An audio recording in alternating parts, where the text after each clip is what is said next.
Hi there, this is the Rook d6 trap in the Queen's Gambit declined, Ragozin, Vienna variation.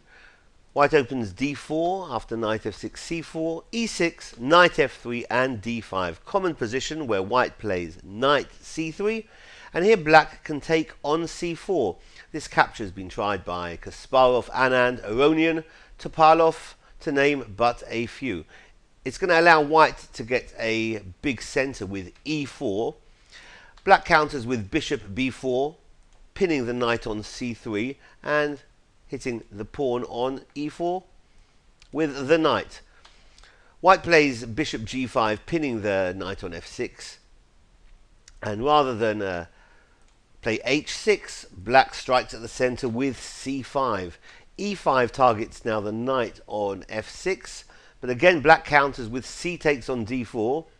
The same type of idea, hitting the pinned knight on c3. Queen a4 check, hits the bishop on b4, so knight c6 interposes and defends the bishop. White now castles, which pins that menacing pawn on d4, so the pawn can't take the knight on c3 because the queen will drop. So bishop d7 unpins along the d file. If white were to play now e takes on f6, then black will first recapture with g takes on f6, and when the bishop runs, black will then pick up the knight on c3. So white doesn't capture on f6, rather knight e4 with pressure on the knight on f6.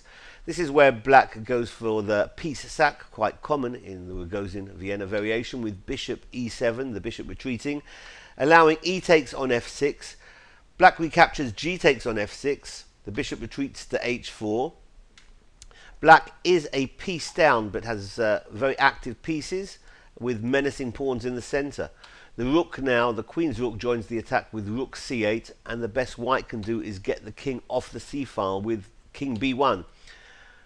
White has nothing with bishop e2, that's going to allow d3.